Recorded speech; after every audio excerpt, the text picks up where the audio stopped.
on Jerusalem Dateline. This week on Jerusalem Dateline, Israel pauses to remember the Holocaust, but new reports show anti-Semitic attacks are on the rise, especially in America and Europe. And a California synagogue is attacked, killing one. Where will it end? Plus, the Bible, Israel's deed to the land. All this and more this week on Jerusalem Dateline. Hello and welcome to this edition of Jerusalem Dateline. I'm Julie Stahl, filling in for Chris Mitchell. Israel marked Holocaust Martyrs and Heroes Remembrance Day in memory of the 6 million Jews killed by the Nazis in World War II, as well as those who fought back. But this year's ceremonies came as reports said anti-Semitism is once again on the rise worldwide. Sirens blared, calling Israel to a halt for 2 minutes in honor of the memory of the 6 million Jews murdered in the Holocaust. It's our first time being here during the Holocaust Memorial, and it was very powerful. It was something that we've never seen, and that everybody groups together as a country, which was pretty amazing.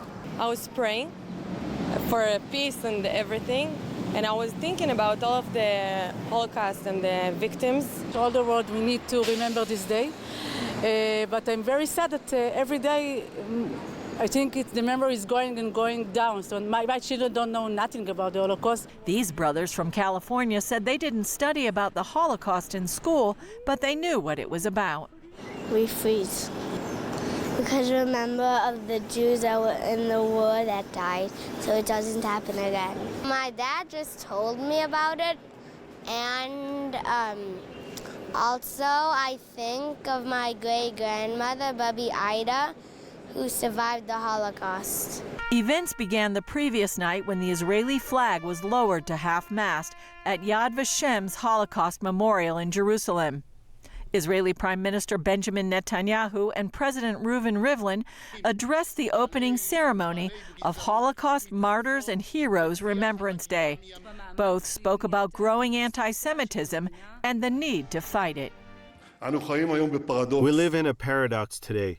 The worldwide admiration for the Jewish state is accompanied in certain circles with the rise of hatred of Jews. The radical right, radical left, and radical Islamic groups agree on only one thing: hatred of Jews. This is not a legitimate criticism of Israel, but a systematic, poisonous, and shallow hatred that constantly undermines the legitimacy of the Jewish nation state and only the Jewish nation state. Political forces where anti-Semitism and racism are part of their language, their legacy, or their ideology can never be our allies. There is no such thing as loving Israel and hating Jews, just like there is no such thing as loving Jews and hating Israel.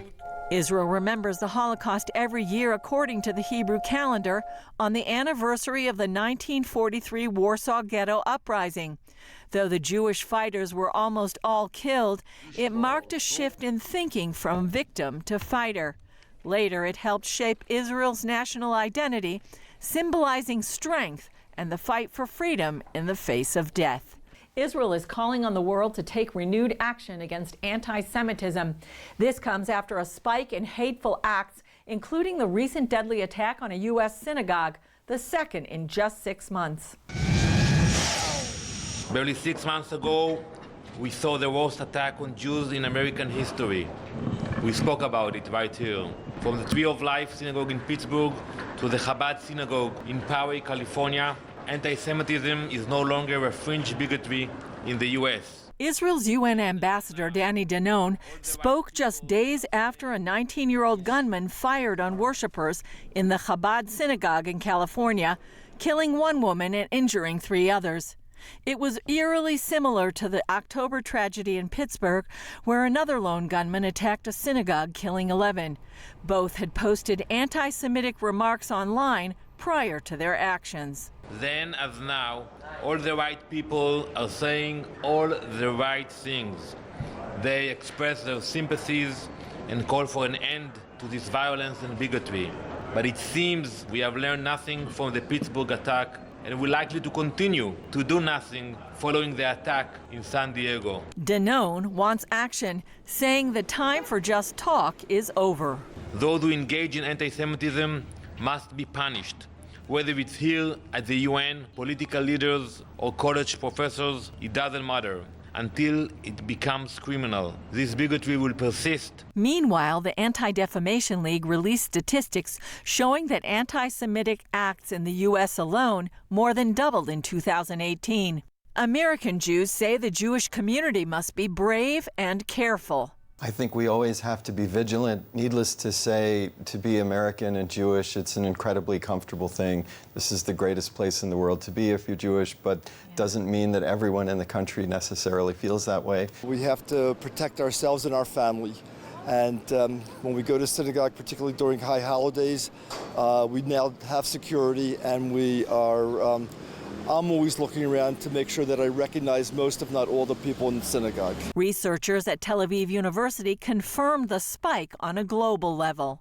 We have seen among Jews worldwide, but especially in Western Europe and in Northern America, a rising concern, a rising feeling of insecurity, a feeling of doubting their belonging to their place, of being part of society around them, and of the political parties they used to be part of. Professor Dina Porat says this puts a tremendous stress on the Jewish people. She cautions against reports that indicate attacks might be decreasing. There is more protection of sites, of community centers, synagogues, etc., and less Jews. And this is, I would say, a tragic phenomenon. For now, vigilance is the answer. But in the long run, authorities must find a way to uproot anti-Semitism and stop it in its tracks. As we said, just days before Holocaust Remembrance Day, a lone gunman attacked the Chabad synagogue in Poway, California. Here's CBN's Jenna Browder with the story about the attack. President Trump called Rabbi Yisrael Goldstein to offer his condolences. At a vigil Sunday night, the rabbi said he was touched by the president's words. He then went on to describe the attack and the heroism of some of his congregants. Unfathomable, where I faced death face to face. The rabbi, who was injured himself, describes the moment the accused shooter opened fire. I see the shooter standing there in position with the rifle, moving it towards me. He says it was a miracle the shooter's gun jammed, and credits members of the congregation for risking their lives to stop the attack. Gushing blood and stuff. And he was like screaming my dad's name. The youngest victim, 8-year-old Noya Duhan. 60-year-old Lori Kay died. Friends say she stepped in front of the rabbi to stop the gunman. He dropped his weapon and he ran out, and I chased him out of the sanctuary. Witnesses say 19-year-old John T. Ernest was chased out of the synagogue by 2 worshipers, including an off-duty Border Patrol agent who opened fire as he drove away. Police arresting him about a mile away. Earlier, in a letter posted online under his name, he says he wanted to kill Jews and praised the gunman accused in both the Pittsburgh synagogue shooting and recent mosque attacks in New Zealand. Police say Ernest is also being investigated in connection to an arson attack at a California mosque. We forcefully condemn the evil of anti-Semitism and hate, which must be defeated. I think there's something particularly onerous about being gunned down in your place of worship. This says anti-Semitism is on the rise in America and worldwide. Just this weekend, the World Jewish Congress calling out the New York Times for publishing a cartoon in its international edition showing Israeli Prime Minister Benjamin Netanyahu leading a blind President Trump. Tweeting, the New York Times has crossed a red line today by publishing a cartoon infused with anti-Semitic tropes. The New York Times issued an apology. Michael Rydelnik, whose parents survived the Holocaust, is an expert on anti-Semitism at the Moody Bible Institute. It's like a contagious disease that's always under the surface, and sometimes it spurs up into epidemic proportions, and then sometimes it recedes. For young Noya, whose family recently moved from southern Israel, where her village was subject to rocket attacks from Gaza, and saw her home in California vandalized with anti-Semitic graffiti. I don't really feel safe. And the rabbi with this message. Terrorism will not win, but peace and love will. Ernest has been charged with murder and will likely face federal hate crime charges as well. In Washington, Jenna Browder, CBN News. As President Trump prepares to release his Israeli-Palestinian peace plan, probably next month, the United Nations Under-Secretary General for Political and Peace-Building Affairs briefed the Security Council on the situation of the Palestinians. She blasted Israel for expanding Jewish communities in Judea and Samaria, but Israel's UN ambassador Danny Danon said that Israel's claim to the land is based on 4 pillars, including the Bible. From the book of Genesis to the Jewish exodus from Egypt, to receiving the Torah on Mount Sinai, and to the realization of God's covenant in the Holy Land of Israel, the Bible paints a consistent picture.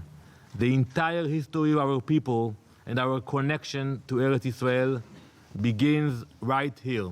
Danon said the other 3 pillars for Israel's claim to the land are history, international law, and the pursuit of peace and security. Coming up, a look at the people in the Holocaust through the letters they wrote. Talking about the Holocaust and the slaughter of 6 million Jews by the Nazis and their collaborators can be a daunting subject. It's often hard to grasp the reality of each person's story, their lives, family, hopes, and dreams. Several online exhibits from Israel's Holocaust Museum aim to tell those stories. CBN's Scott Ross visited Yad Vashem in Jerusalem to tell us about one of them. My dear Rosie, I am happy that you received our greetings. What are you up to, my darling? Be well. Many kisses from your mother. In every letter at the beginning and at the end, she wrote, "Make sure to take care of your health." That's the final letter Rosie Yoshkovitz received from her mother, Berta. Each story is unique. In those online exhibitions, we're telling stories first to commemorate the victims, to give them back their names, human dignity. Yona Kobo oversees the new exhibit, Last Letters from the Holocaust, 1943. The letters were chosen because they are very intimate, very personal, very unique, because each handwriting is different from one person to the other. You can find stains of tears of those who wrote the letters and tears of those who received the letter. When you read these letters from mothers, fathers, children, what does that do to your heart? Sometimes it's tearing me apart. Sometimes I'm crying. How were they delivered? Was there was no postal service? The post service worked the entire war, even in the camps. Censorship? Sometimes not. But I think they censored themselves. Kobo gave us an extremely rare look at Yad Vashem's vast archives, where I saw some of the actual letters. What does this say? That was written by a child. She was almost 12 years old. Her name was Regina Folkenflick, and she was living at East Poland. She was hidden at a Christian family. Her parents thought that was the best way to save her, by putting her in a good family. But the child was shot. The rest of the family survived. And her brother, now 84 years old, donated the letter to Yad Vashem. It's in Polish, and she's writing, "Dear mother and father and dear Dolik," her brother, "be well. Mommy, don't be upset. Please forgive me, Mommy, for writing so little." And here's another one. That is another one, written by a young woman, 19 years old, Rosette Bomblat. She was active in a group of underground movement in Paris. She helped saving other Jewish children. Her family was hidden in a village not far away from Paris. And Rosette is writing here in French, "I'm only living for the day that we will be together again." All the family, except of Rosette and her oldest sister Sarah, survived and emigrated to Israel. She didn't? She didn't. She was transferred to Auschwitz. She was murdered in the camp. What about your family?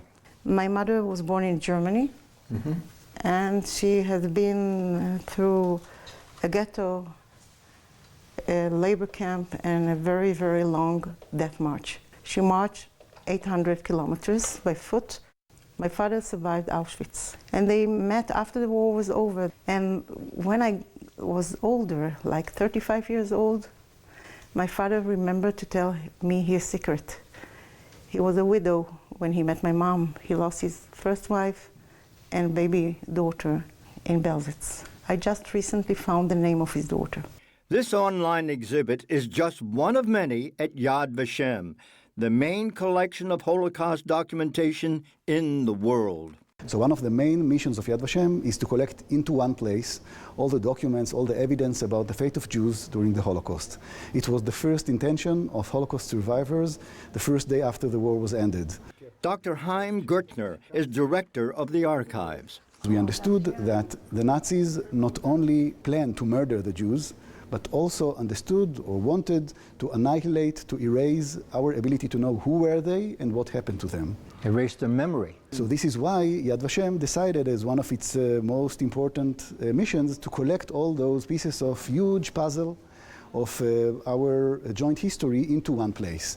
The more than 200 million pages of documentation includes testimony, survivors' stories, photos, and other personal items. We launched 7 years ago a national campaign. We call it Gathering the Fragments. We met until now close to 11,000 people who donated to us during the last 7 years more than 124,000 items and collections. And are there many survivors living today that have seen this, been here, and experienced this? Yes, Holocaust survivors do see Yad Vashem as the home of their items, and they say here it will be kept forever. He will preserve it. And I may tell you the story, for example, of this sweater over here. Yes. That was donated to us on the first day of this campaign 7 years ago by a lady from Tel Aviv. It was belonged to her sister. So for her, it took a lot of time to decide to separate with that. The name Yad Vashem comes from the Bible. It means a memorial and a name. Yad Vashem during the last 2 decades and more is struggling to tell the story of individuals in the Holocaust. They were human beings that used to live in Europe and elsewhere, and they had lives, they had kids, they had dreams, and it tells us also something about their ability to survive during those years in those inability times. How important is it to have all this online? Around 1 million visitors are coming to Yad Vashem every year. Almost 10,000 of them are visiting our reading room every year. But last year, more than 19 million people all over the world, Jews and non-Jews, used our databases online. Because you're around this and have explored this and researched it, do you become jaded at all? I mean, it has to affect your heart. I am a son of a Holocaust survivor myself. I was going to ask you that. I think that as an educator, our mission here to educate the next generation is what gives us the strength to think ahead, what to do with that story for generations to come. Scott Ross for CBN at Yad Vashem in Jerusalem. Up next, see how the world's leading Jewish humanitarian organization is helping others around the world. The American Jewish Joint Distribution Committee has been around for 100 years, helping those in need around the world. CBN's Wendy Griffith sat down with JDC head David Shizer to hear more about who they are and what they do. The American Jewish Joint Distribution Committee, or JDC, is the world's leading Jewish humanitarian assistance organization.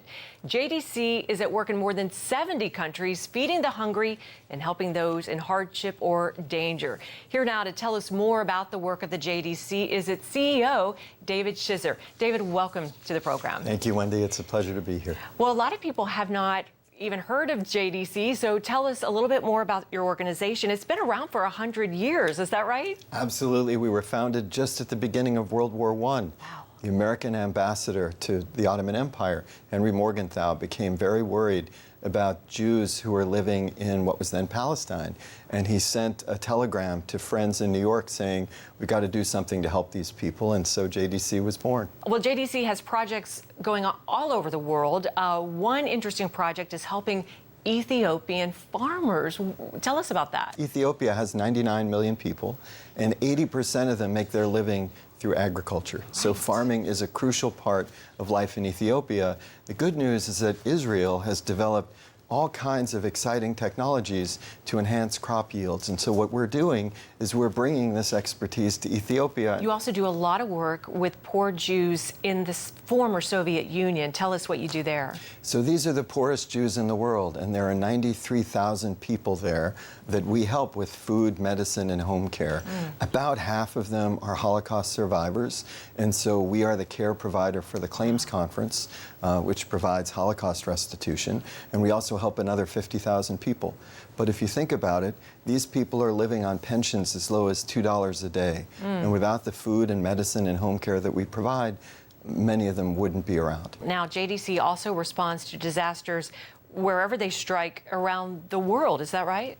We do, and unfortunately what we know is that there are hurricanes and typhoons and earthquakes happening all the time, and it is a privilege for us to be a part of the global response, because the idea is you got to help these people, and our special focus is not just on the immediate reaction, but on the whole recovery effort, because after the cameras are gone and after the world has moved on, people have to be there in order to help people there in these places rebuild their lives, and that's what we do. David Shizer with the Jewish Joint Distribution Committee, the JDC. Thanks so much for being with us today. Thank you, Wendy.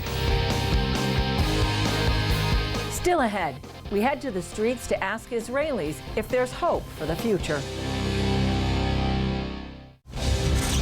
The memory of the Holocaust, coupled with anti-Semitic attacks on synagogues and elsewhere that we're seeing today, can be frightening. So do Israelis and Jews have hope for the future? We asked. Absolutely, 100%. Having been here now for my 26th trip, these Israelis are wonderful people, and their history won't let them fail in the future. I hope so. For my son, I hope so. Yes, I really hope for the future, for a good future. And I really believe that we can make it. We have the social media, and we have a lot of things that we can make the world better, Be'ezrat Hashem, in the help of God. That's all for this edition. Thanks for joining us. Remember, you can follow us on Facebook, Twitter, Instagram, and YouTube. And remember, the God that's watching over Israel, and you and me, neither slumbers nor sleeps. I'm Julie Stahl. We'll see you next time on Jerusalem Dateline.